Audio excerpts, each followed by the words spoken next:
लक्ष्य क्या है, क्योंकि सैकड़ों की संख्या में आपके लोग जो है बिहार के अलग अलग जगहों से जुड़े हैं, लक्ष्य क्या है आपका आगे भविष्य? देखिए, लक्ष्य जो है, जो आंदोलन जो हो रही है, ये कहीं ना कहीं मीडिया साथी जो है, आज भारत के लोकतंत्र की चौथा स्तंभ है। आप लोग को पता होना चाहिए और आप लोग को जानकारी भी होगा कि आज़ादी के बाद आज तक हम लोगों को छुआछूत से प्रताड़ना झेलना पड़ता है। हम लोगों को, मेरे माँ बहन भाई बंधु सफाई मजदूर में है। आज बड़े बड़े प्रधानमंत्री, बड़े बड़े नेता लोग कहते हैं कि स्वच्छ भारत, स्वच्छ भारत। आखिर स्वच्छ भारत को स्वच्छ भारत बनाने का भूमिका कौन निभाता है भाई? आज हम लोग के साथ आज 4 बजे भोर करके उठ करके पूरे शहर में झाड़ू मार करके सफाई अभियान करके स्वच्छ भारत बनाने में हम भूमिका निभाती है। आज उनके साथ अत्याचार होती है। क्या कभी सरकार को कभी माया लगा कि आज हमारी इस बरसात में हमारे माँ बहन, हमारे पर समाज के घर तोड़ दिया जाता है? मैं पूछना चाहता हूँ वह इंसान कैसा होगा? आज 7,000 8,000 नौकरी में भी चोरी लागू हुआ, चोरी कर लिया जाता है। कोई आवाज अगर उठाता है तो उसको नौकरी से हटा दिया जाता है। तो मैं पूछना चाहता हूँ सरकार से, मैं पूछना चाहता हूँ प्रशासन से, क्या 1947 की आज़ादी में हमारे पूर्वजों ने बलिदान दिया कि नहीं दिया? आखिर सभी समाज जो लोगों को आप लोग राजनीतिक भागीदारी दिए, हर एक मूल सुविधा दिए, लेकिन आज हमारी जाति को कोई बोलने वाला नहीं है, आवाज उठाने वाला नहीं है। अगर कोई आवाज उठाता भी है तो उसको दाब दिया जाता है, या मनुवादियों के द्वारा या गलत सिद्धांत के द्वारा उसको हत्या कर दिया जाता है। इसलिए हम लोग एकजुटता का आज परिचय दिए है। पटना के धरती पर हम लोगों को राजनीतिक भागीदारी चाहिए। हम लोगों को तो जो सफाई कर्मचारी है उनको ठेका प्रथा को अविलंब खत्म करना चाहिए। सफाई आयोग जो अभी हमारे वर्तमान मुख्यमंत्री आदरणीय नीतीश कुमार ने जो घोषणा की है, उसका अध्यक्ष हमारे डोम समाज होना चाहिए। और उसके बाद जो उसमें सदस्य है, तो जो 16 जाति जो वंचित समाज है, डोम हो गया, मिस्तर हो गया, नट हो गया, अल्कोर हो गया, धनकार हो गया, उस सभी जाति को लेकर चलना है।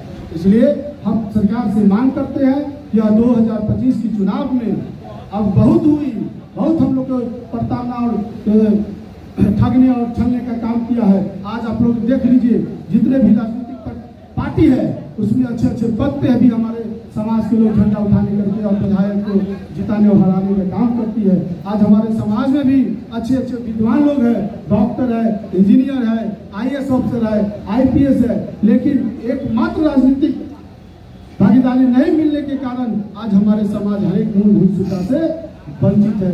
मैं समझता हूँ कि हमारे जात के साथ या कहीं न कहीं बड़ा षड्यंत्र के तहत और जानबूझ करके इस जाति को पीछे धकेलने का काम किया गया है। आपने कहा कि षड्यंत्र के तहत हमारी जाति को पीछे धकेला जा रहा है, तो षड्यंत्र का दोषी किसको मानते हैं? सर, मैं सभी पार्टियों को दोषी देता हूँ। आज चाहे कोई भी पार्टी हो, सभी पार्टी के लोगों ने सभी जाति धर्मों को लोगों को आगे बढ़ाया।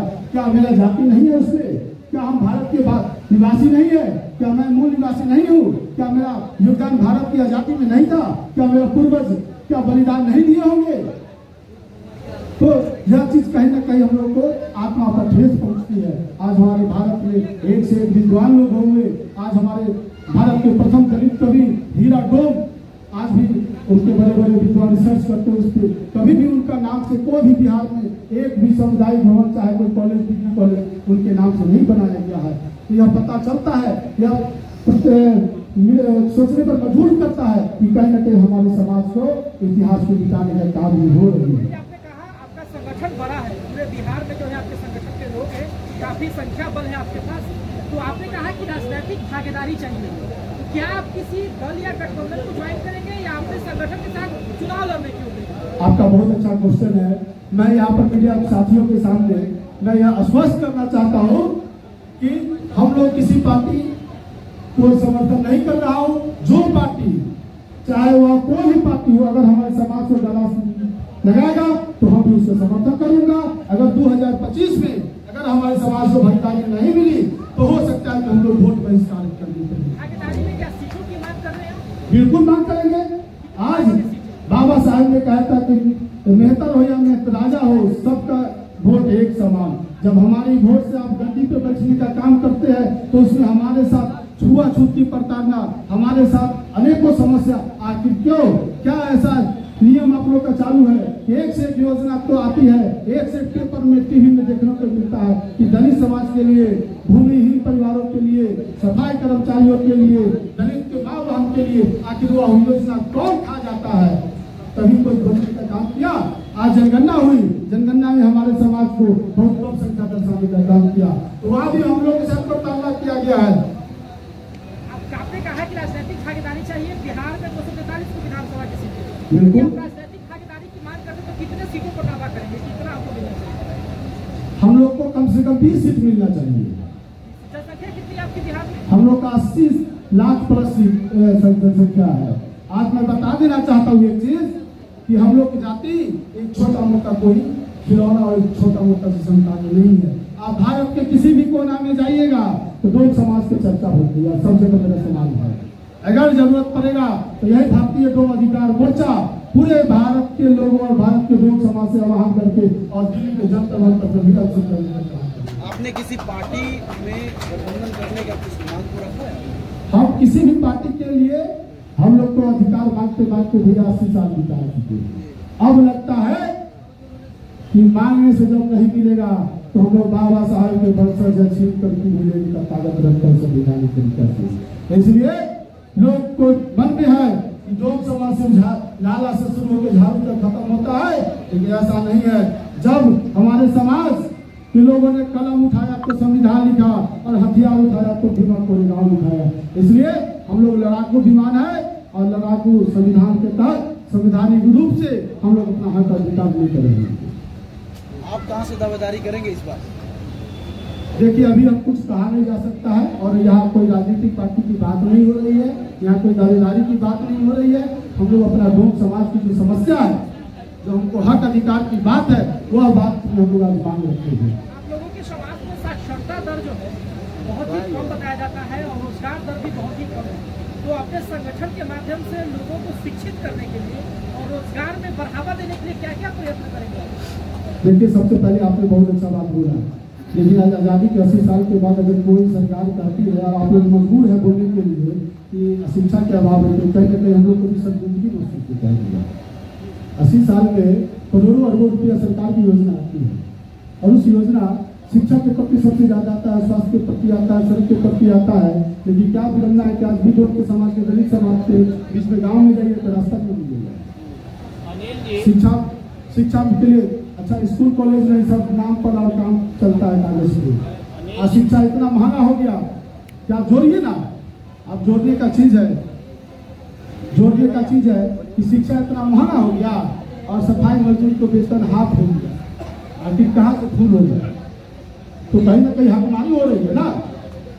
तो यह बहुत गंभीर विषय है, बहुत गंभीर विषय है।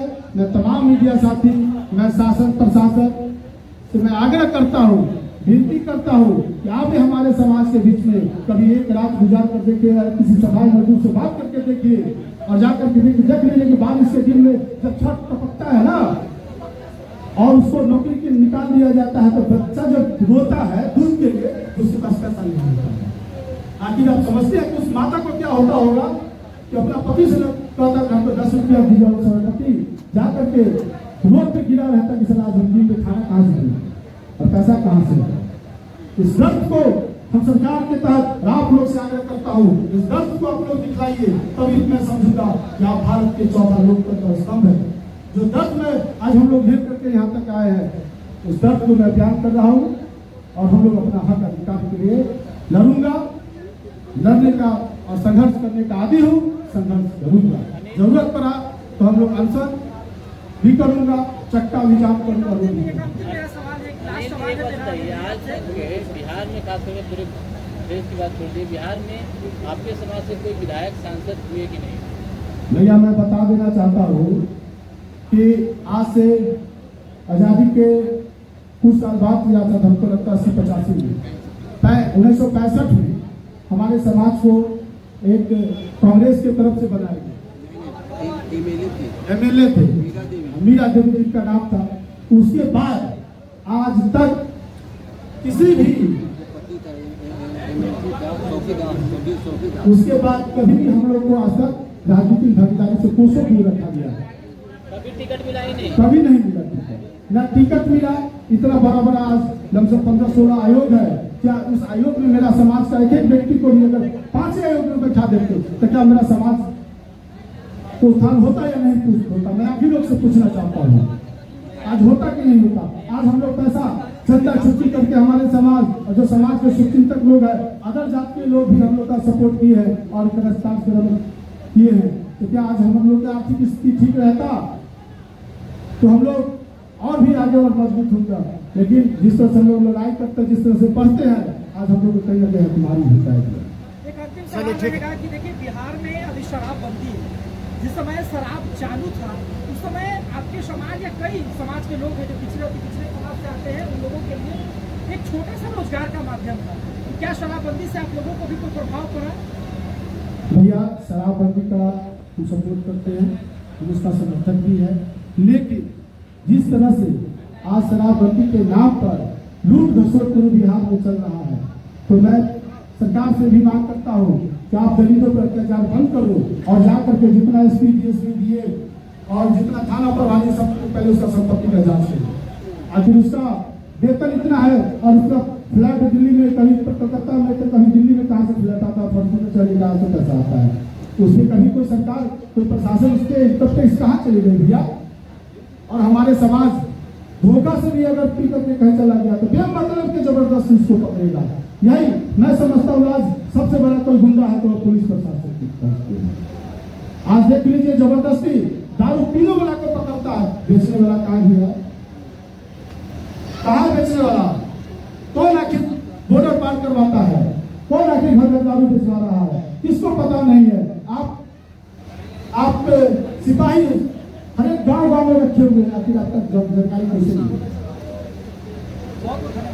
एक सवाल था, आपका समाज जो अपेक्षा का पात्र बना हुआ है, कहीं ना कहीं आपको नहीं लगता है कि आपकी ओर से कुछ कमजोरी है जिसकी वजह से सरकार आपकी आवाज को नहीं सुन रहा है? देखिए हमारे समाज एक भोला भाला समाज है और सब एक दूसरे को सपोर्ट सहयोग से चला है। जब